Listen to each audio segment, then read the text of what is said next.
फाटल फाटल गीता दयाला सारावा फाटल फाटल साटाला दयाला साराया आले दादी हान पाचन कारण सारावा आले दादी पाचन कारण सारावा कनवा धर के चनावा देखा देवा सारावा कनवा धर के चनावा देखा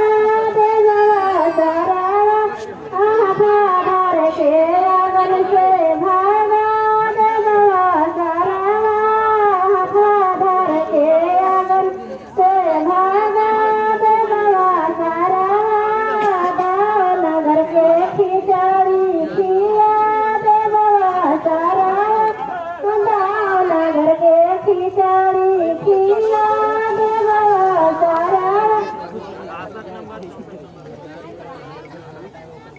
भैया के तरह पगले